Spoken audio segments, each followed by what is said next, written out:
Hello, my name is Patrick Yuen, and today I will be showing you guys a tutorial on how to use Cam Studio.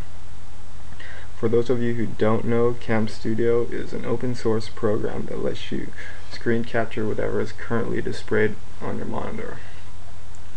Now, the first step to downloading and installing is you're going to want to go to camstudio.org.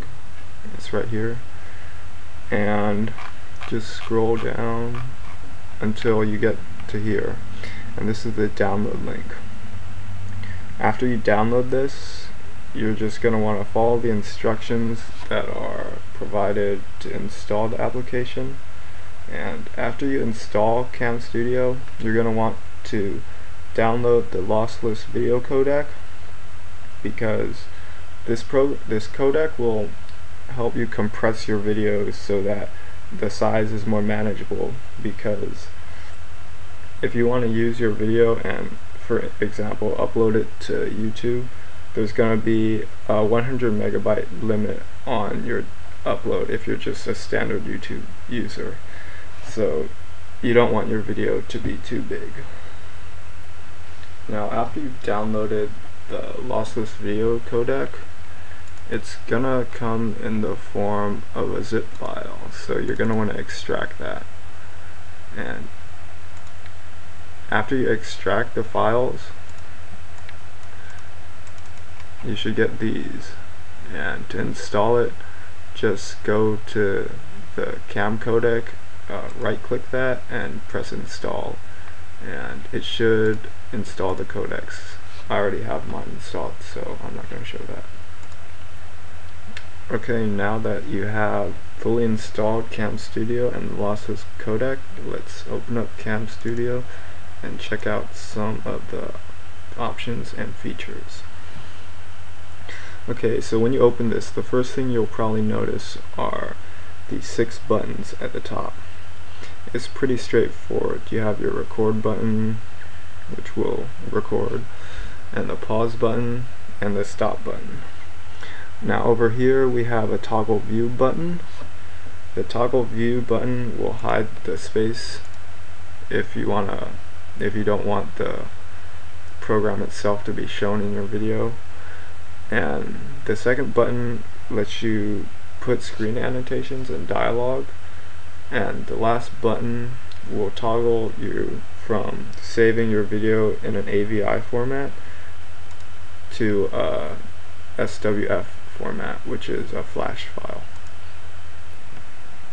In addition to the 6 buttons, there is also, you'll see 6 tabs at the top, which let you mess with the recording settings and other features.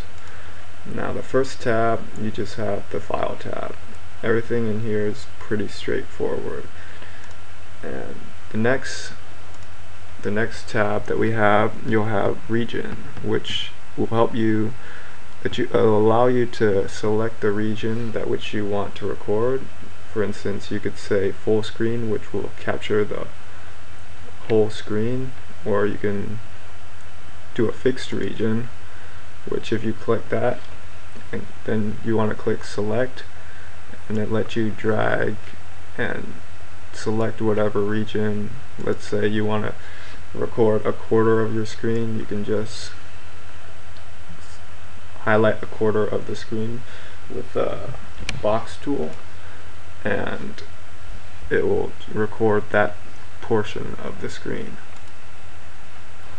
Now, the next tab that we have is the options tab, and under the options tab they have, let's first check out the video options.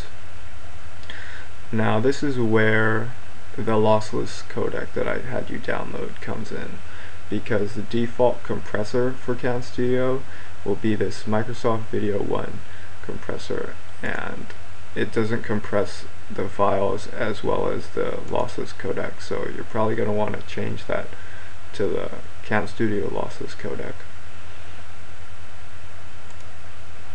Okay, the next option under the options tab is going to be the cursor options.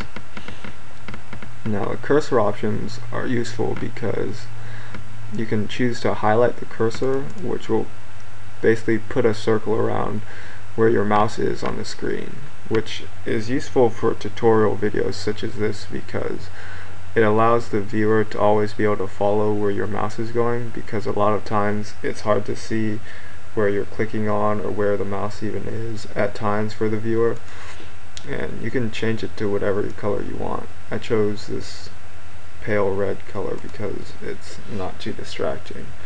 And if you're worried about your cursor distracting the audience too much, you could just choose to hide the cursor and it won't even show up in the video. So the next items in the options tab would be these choices right here, and these choices allow you to choose the audio that you decide to record for your video. You could decide to record the audio from the speakers itself. For example, if you're listening to music or watching a video, you can choose to record the sound that's coming out of your computer and use that for your video. Or you could also choose to record from a microphone. Now, some of you may have aftermarket microphones and you may need to install the appropriate drivers before you can connect them and get them to work with Cam Studio. But if you have a built-in microphone like mine, Cam Studio should automatically detect it and use it for the recording. Now, that's about all you need to know for Cam Studio. There is a lot more tabs and options that I didn't mention, but you probably won't need to use them. If you do want to check them out, feel free to. Cam Studio is pretty simple and the user interface is pretty straightforward, so it's pretty hard to get confused. And I guess that's about it. I hope you all found this helpful, and have a good day.